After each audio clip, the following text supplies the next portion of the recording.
We are live, guys. How you doing, Clyve? Good, Chris. How about yourself? Can't complain. Can't complain too much. Everything's going good. Staying busy as always, but enjoying the day off though. To go back to the office in the morning. Good.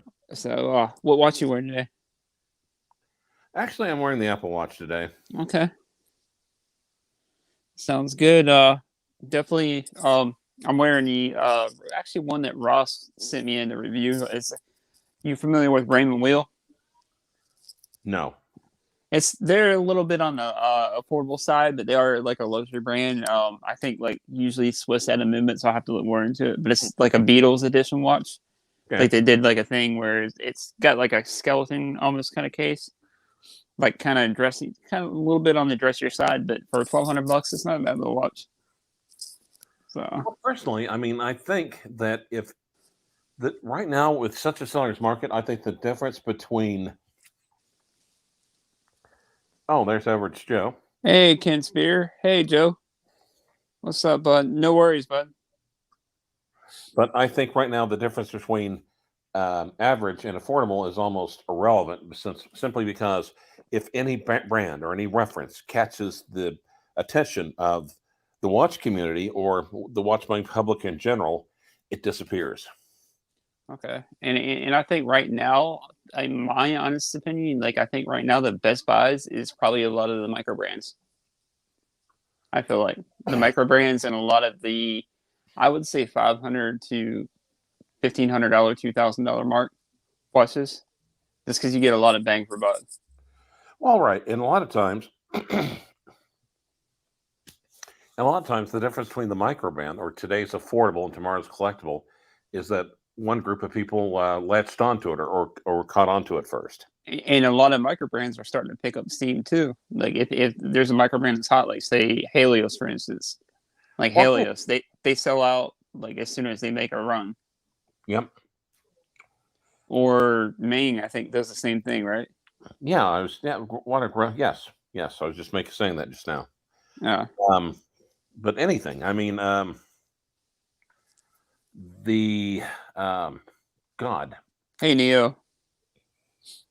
Hello, humanity. But yeah, it's crazy how everything's gotten though. That's one thing I can say.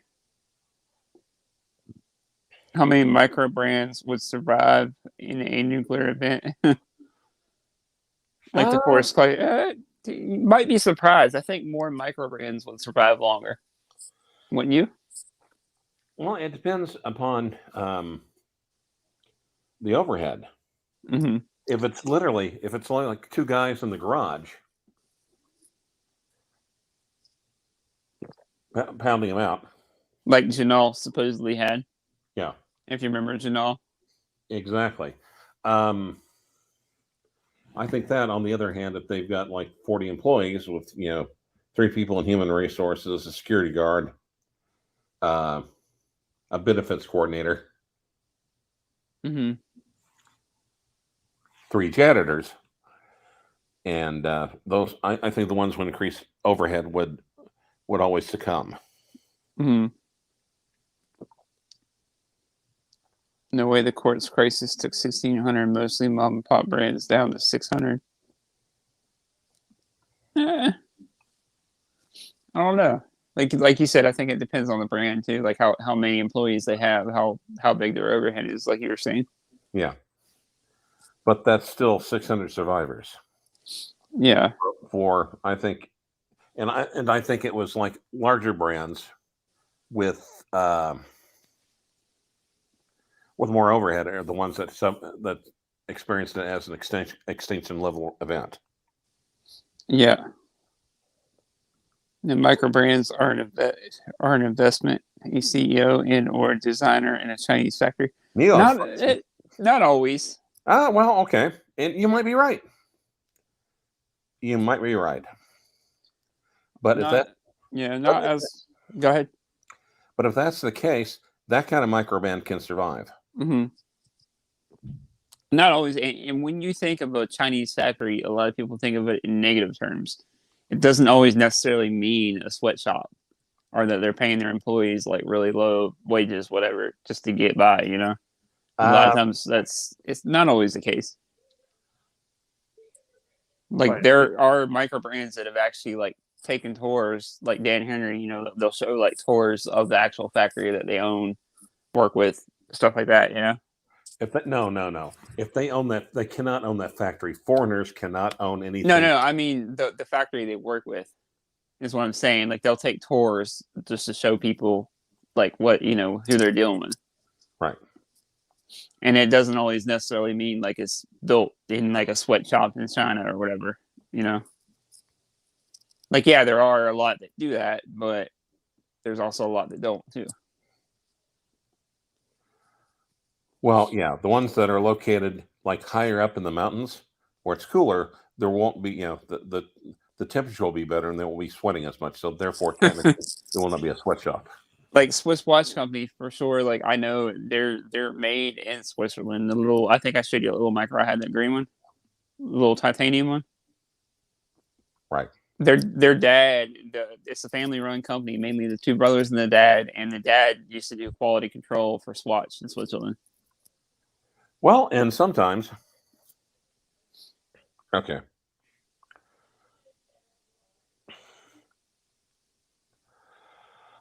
Okay, Neo, that is,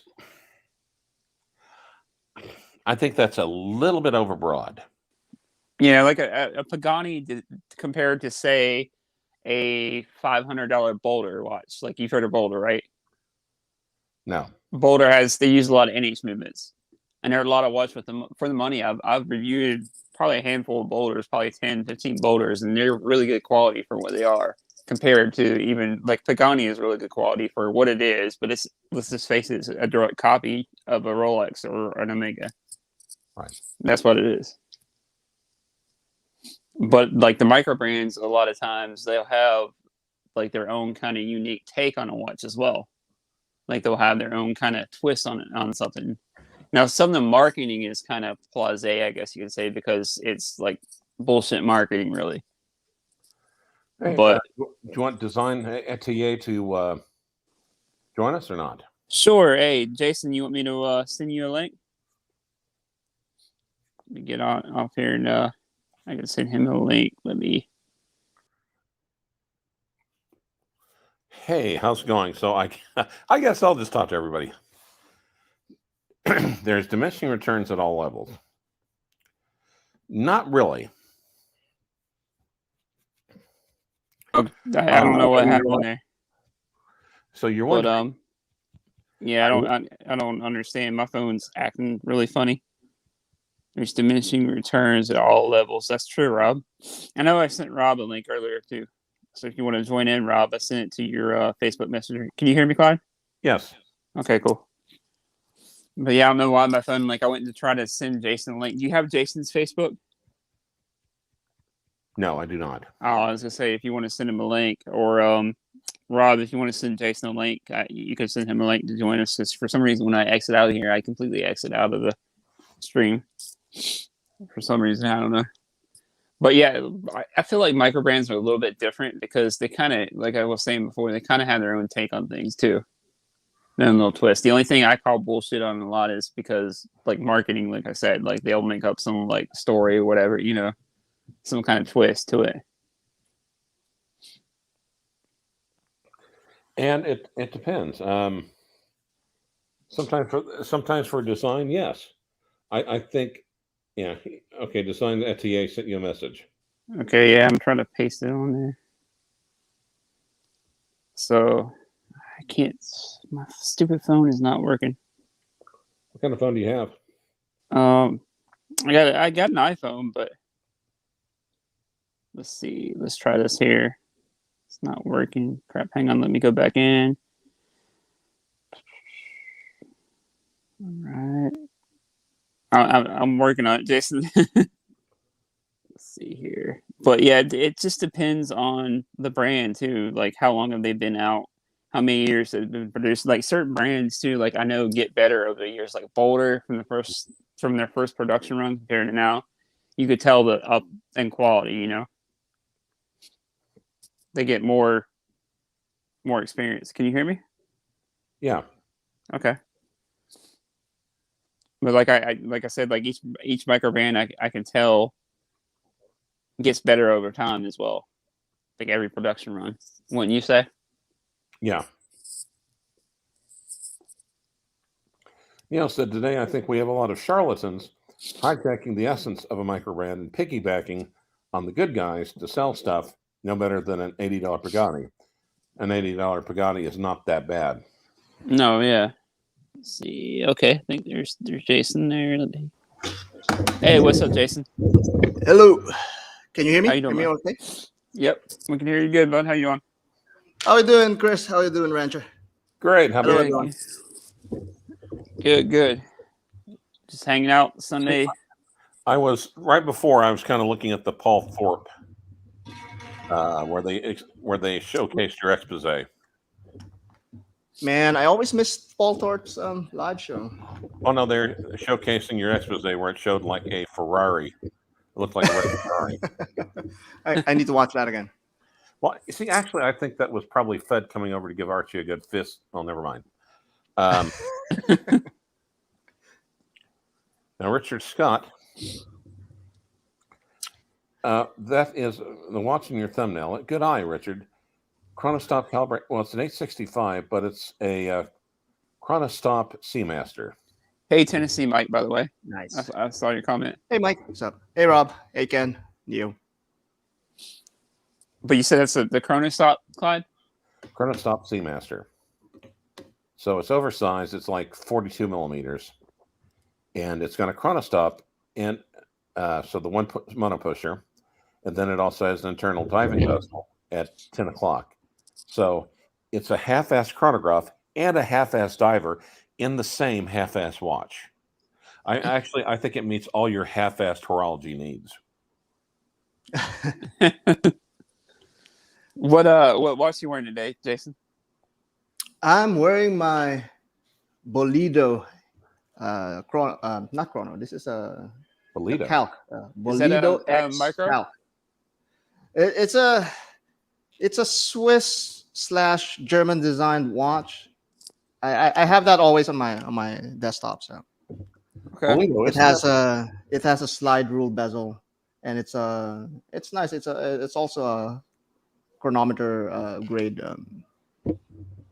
What's up, Amin? awesome. How you doing? Hey, Daniel. Hey, Amin. So Bolido, I thought that was the disease that girls have that makes them throw up. no, they're actually quite good watch. They're quirky. They have like these slanted wedges, wedge design. It's not for everyone, but it really looks like an old time laboratory instrument and whatnot. Oh, I'd really love to see it now too. I do love it. There's one thing I do like. It's quirky. Mm-hmm. It is quirky, yeah. No, Now, I wish they make more watches though. I mean, I think I don't know if they stopped or they have like a lot of like combinations for their they have 3 models if I'm not mistaken, and you can ask them to chronometer certify them, which is I find really awesome. They have good movements too. Well, decorated movements at least. right.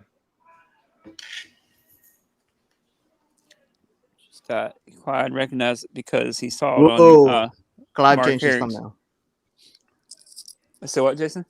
Clyve changed his thumbnail. What is that? Oh, just a little something I picked up. Nice. Is that the Batoon? No, not the Batoon. What is that? Hey, Reggae? Chris, What's up? put me center stage. Let's see if I can do that. There we go. Should work, right? Yep. Can you read it now? Urban Jurgensen? Urban Jurgensen. The new Carry company. Yeah, except okay. Yes, it is. Now, Carrie's not going to do his watches until 2023, but he stopped production of all prior ones. This was one of the prior ones. Well, Urban Jurgensen. I heard somewhere that they're really like not out there, but lesser known, but they're really good watches. I've seen someone suggest that in my channel, but when I started researching, I couldn't find any good enough substance, or not substance, good enough information for me to like build a whole video on. But they seem like really good watches. Well, and like I said, but they're good enough. They're Craig Voutelaine and bought the company. However, this one is entirely handmade. Nice. Kind 42 of reminds millimeter. me along the lines of like what is it, Jaeger Benziger kind of. Right. You know what I'm talking about, Clyde? I've heard of it. I don't know much about it. It's a German brand. I figured that. It's the Bobby Legs brand. It's the Bobby Legs brand. Yep. Bobby Legs loves it. That's his signature evening watch, right? Yeah. Well, but they're really good decorated watches. Their dials are awesome. I love their dials. This one is handmade. Nice. I could only dream of getting a handmade for now. Hey, you'll be there one of these days, Jason. It's 42. I want a Satori Billard. That's one I really like right now, or a Habrin. Oh, thanks, man. I appreciate it. It's 42 millimeters platinum. The dial has 3 different types of guilloche on it. Lovely, lovely. And each dial is made out of one piece of metal. Nice. Let's see. Double-barreled, 72-hour power reserve, and it doesn't have Geneva stripes. It's almost like sun rays. Okay. The chamfering in the is beyond Patek Philippe, believe it or not. If you took, it's hard not to take it, flip it around. It's got the P4 movement. It does, so it's in-house, so it doesn't have the detente, but it just has the Swiss lever. But also, Kerry Voutelainen has a strong history. He has collaborated with this brand many times. The dial takes 2 days to make. The hands take a separate day to make themselves. And nice. But here's the trouble. You know, I've got that Kalpa hebdomadaire, right? Any other watch I have with the display movement, I don't want it now. Now, didn't you have a Breguet at one time too, or at one time? I was getting ready to pull the trigger on it, but this one spoke to you more. Yeah. Also, they've made in 40 years, they've basically made 1,000 watches, so they've made like 25 a year. That's definitely limited edition. Very limited. Yeah, and it's job. I mean, yeah. The trouble is, like I said, I look at every other display case back I have, and I'm like, So this one like overshadowed everything. Blows it away. Blows it away. Bill Sanders is like the hunting dog of high horology, and when he gets interested in a brand, I pay attention. Nice. I need to pay attention to Bill Sanders too. I mean, there's a lot of YouTubers that broadcast or like release their videos on Sundays and Saturdays. It's just the busiest times for me. Mm-hmm. I always miss these streams. Well, he also does them on Monday and Friday too. Oh, maybe the Monday I could like catch that. Yeah, I appreciate that. Now you haven't also. There's the Project Watch, which I'm not supposed to be talking about. Which didn't they prohibit you from talking about it? But you keep talking about it like every stream. I'm totally Well, that's well. I'm referring to it indirectly. We've just teasing us with these things. I mean, tease us with something like we could see. Come on. The case. We think we've just approved the case. So the case, yeah. And the case is going to be sent on to Voutelainen and Sutton and what is it, Midlam as well. So this one literally the guiding star is going to be the Philippe Dufour Simplicity. Wow. Yeah. Sounds like a big hitter. Oh, they're cheap. I mean, it's amazing. It's just serendipity because we've come along at just the right time. We came along when everyone switched in Geneva, sitting around with like just barely coming out of the quarantine, not doing anything with their hands up their butts. And we said, "Hey, can we do this little project?" And everyone's like, "Hell yes!" Yeah. Oh, okay. So this project is like born by the pandemic because all of you guys don't have anything to do. No, it's because um, some of the world's best watchmakers were a little underutilized at the time.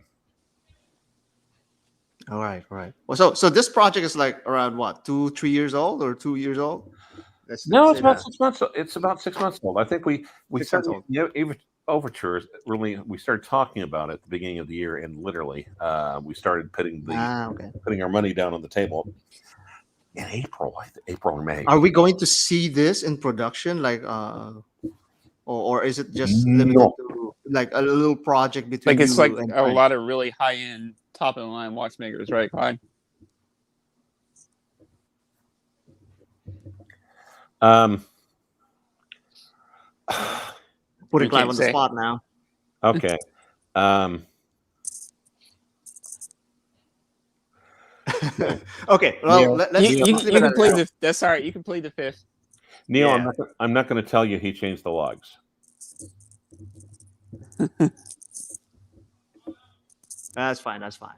But I'm just curious, because I'm also like diving into like production. Also, Mhm. I've dabbled with Kickstarter campaigns and did my research on who's going to like be able to produce, and I'll be able to collaborate with. I don't have the audience as of yet, and I don't want to go to Kickstarter because Aruba's also restricted through Kickstarter. I couldn't launch that, but I'm trying to see how, because now it's relatively doable for anyone to like launch a brand, so long as they have enough knowledge to get it out. Here's But okay. Right now, like I said, we've also hired our own little designer, and the case design is spectacular, frankly. And I'm not going to say anything about the legs because I'm not going to piss off Neo. But Agenhor is making a bespoke movement for us, nice. and it's ours. They can't use it. Okay, Agenhor wanted in on it. 5 people from Agenhor said, "Hey, can we order these? Can we order one for ourselves?" And we're like, "Yeah, sure." If that tells you anything. Case. We just had the case design. Vuitton and Salin is going to. Now, would Clyde? Would you put Bill up there with like Rick as far as like super collectors? No, Rick is instrumental. I mean, Rick has. Well, it depends. It depends. Rick has much nicer collection. Rick has scads more money and time. But you think Bill has the knowledge, though, obviously, because Bill has a lot of knowledge in that stuff. Bill, on the other hand, it's Bill will come along and he'll get that's why I call him the hunting dog. I call him the hunting dog of hierology. You remember Duck Hunt? Mm-hmm. And the dog would jump out in the bushes and all. It's the same thing. It's the same thing, except the dog is wearing a beret, and like Brigays and Urban Jurgensens and FP Shorns are flying out. Wow, that could be material for me to animate on Clyve. I would love Thanks. to. But Bill has a couple of Jorns, like the Resonance and I can't remember the Safrain, and he got them before they went. They were unobtainium. Of course, everyone talks about his 1921 Vacheron Constantin. He got those before they went on everyone's radar.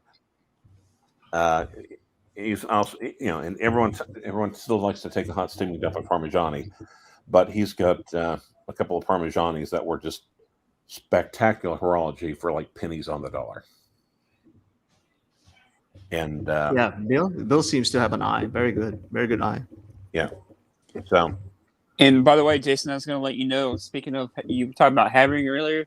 If you ever want to look at them, Oh, he has. there's a boutique here in Philly. I can take a drive up or Uber up there, and I'll send you some pictures if you want to work with them. By the way, as far as like buying or whatever.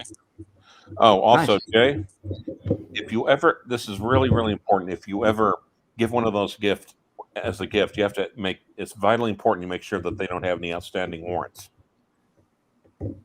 You don't want to be accused of harboring a fugitive. No, they're great watches though. I got to take a chance, or I got a chance to take a look at that boutique about a year ago when I visited my cousin up here. Now I live here, so I'll be able to go up there pretty easy. So Vinland is making the case. Agenhor is making that. We have a designer that actually. Well, I'm gonna keep the really okay. Medellin is making the dial for us. Medellin makes dials for Chapek and also for Philippe Dufour. They're so good. Yeah. And of course, I think Fiedler is making the hands, and everyone, you've heard of Fiedler, right?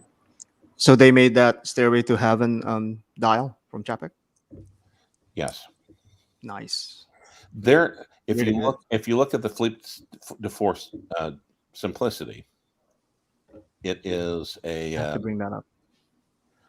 37 millimeters. It's literally $1 million watch. But you'll have on the dial on the left of 6 o'clock, you'll have Medellin, and then Swiss made to the right of 6 o'clock. So Philippe Dufour lets them put their names on their dials. He said, I can't make a dial that good. Why would I be mad if they signed their work? Oh yeah, now I see it. I see one here. 37 white and is this enamel dial on the 6? It has oh yeah, it's also going to be an enamel dial. We think it's going to be Arabics. We'll see. We don't want to like the one that I see here. I'm browsing through Google. I see some Roman numerals. These are really nice dials. Really nice dials. Yeah. Man, this is like what, pushing 20,000-30,000? It's right here on the spot again. No, trying to fish here. It's less than not even Rolex at the AD price. Wow, that's what's costing us. I would put I was gonna say the brand that I'm about to blur it out would be too obvious on the price. Then I was gonna say the brand with the Z word price. About when you say Z word price, what the fuck? Z retail. Zenith. I'm talking retail. Okay, yeah, something along those lines. But it's astounding. What the of course here's the other thing is that oh Neo, no.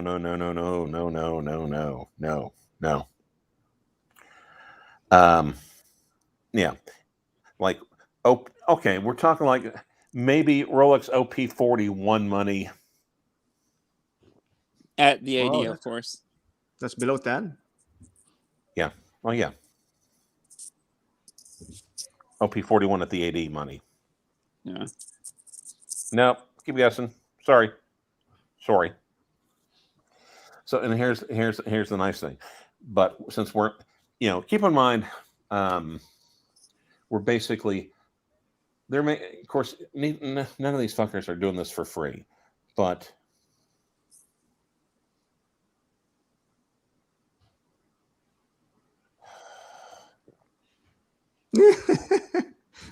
don't worry, Clyve. We didn't hear anything.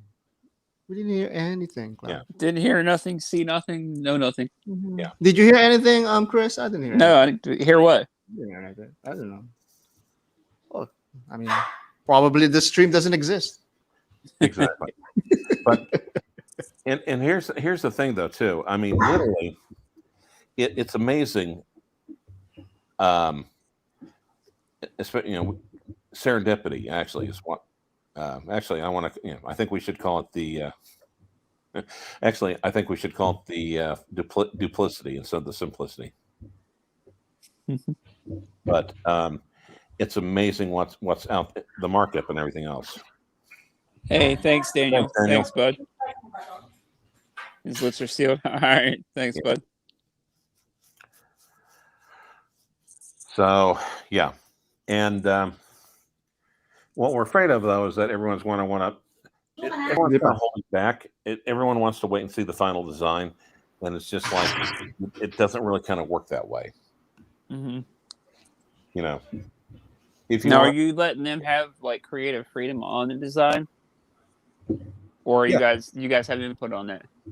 Well, of course we have input on it, but you know, the overriding design philosophy is let the experts be the experts. Yeah, and they're delighted. Just like a hot rodder, like say Aaron Kaufman, for example, that used to work for Gas Monkey. He used to hate that Richard Rawlings would put him on restrictions. Yeah. When in reality, if he let him run wild, he would build, or actually now he does since he's by himself. He builds some badass cars.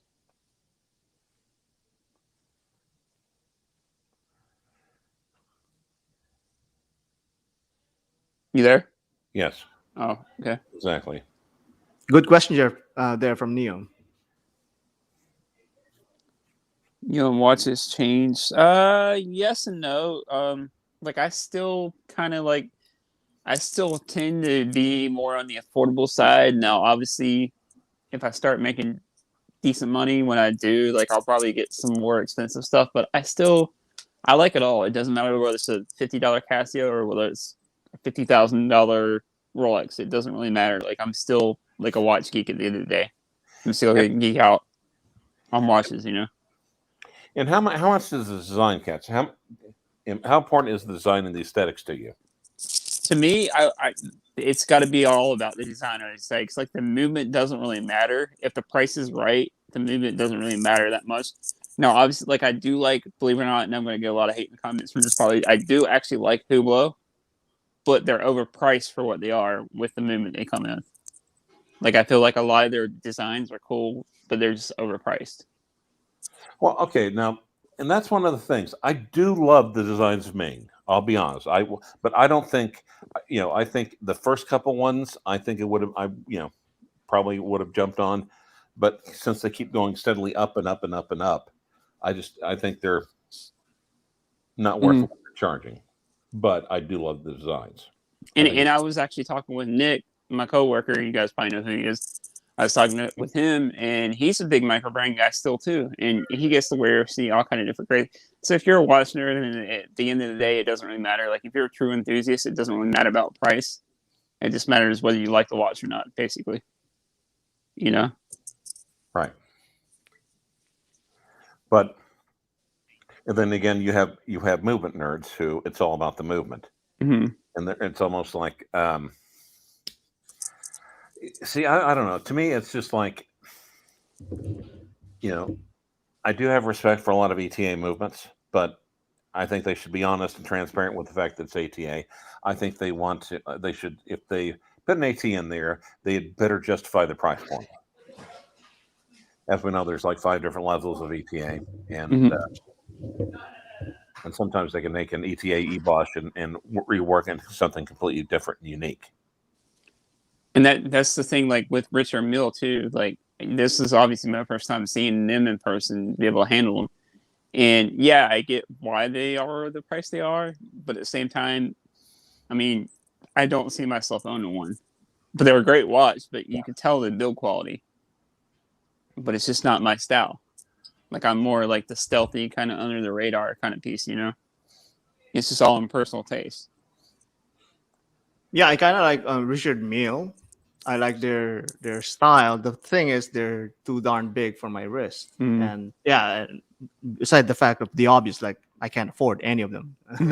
I mean, they're the price of a house. Yeah, more, man, twice. They're twice the price of my house, my mortgage. Yeah. It's really unobtainium for me. But like harping back on what Clyve also mentioned, I like movements, but I don't mind like seeing ETAs, modified ETAs. I like those too. You just got to price it right too, though. Yeah. I mean, That's the thing. I mean, that's a good question from Neo. To me personally, my perception of watches sort of changed after experiencing and reviewing them firsthand. But with my experience with Shivas, that really changed a little bit more of my perception. I'm still yet to handle an actual Patek. I have handled at least Vacheron, and I'm going to review that in a few weeks. I actually had, if you look back, I don't know if you saw my old video. I had the Hublot Big Bang, the Unico in. It was I can't remember which model, but yeah, they retailed for 15 to 16 at the time, I think. I got it from EC Deluxe. It's a great watch, like I said, but I definitely agree with you for probably right around 8 to 10, maybe even 7, somewhere around there. I would go for one. Wouldn't you guys agree? I'd get an Urban Jurgensen Alfred for like 15, even the steel. Yeah, the thing with Hublot is there are certain designs that I kind of like, especially that one with their micro rotor at the 12. That's lovely. That's lovely. But for their price, I mean, there's so many options out there. That's far more appealing, you know. Oh yeah, And and the thing is, like the good ones from Hublot, in my opinion, are the ones that are made from ceramic, not the regular ones. Those are the yeah, good ones. and that's what the Unico, I believe, was. It was like their ceramic material they use in it, which I think might be part of the cost. They supposedly to make their own, I think, which still for the cost. I mean, the Madden one. You guys know that watch? I've heard it referred to. I've seen pictures of it.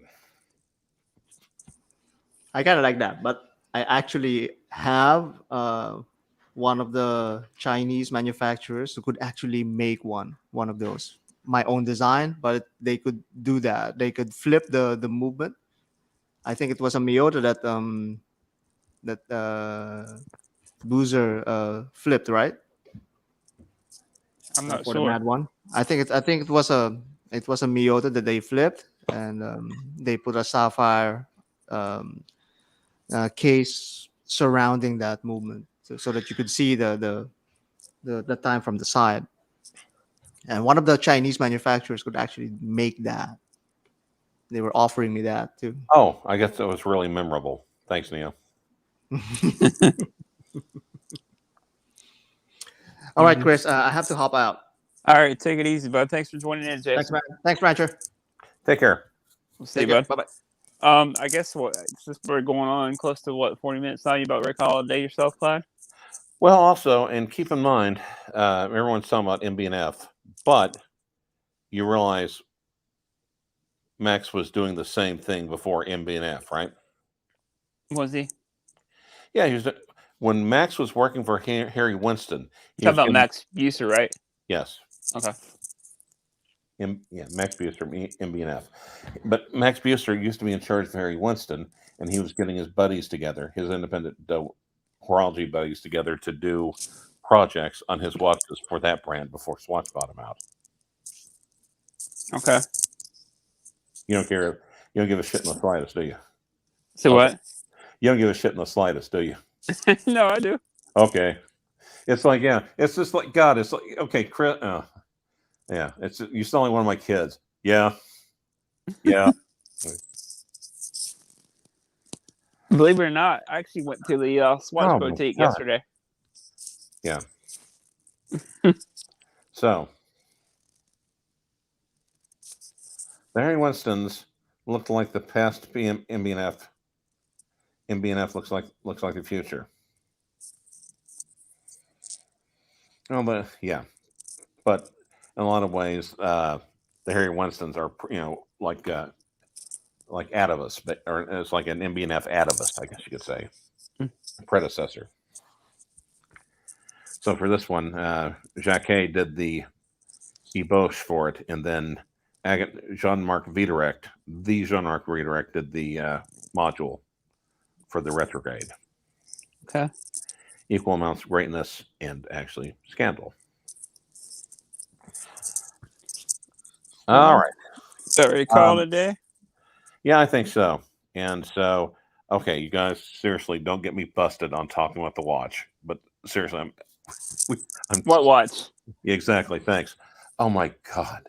I mean, Jesus Christ, this is going to be. It's going to, yeah.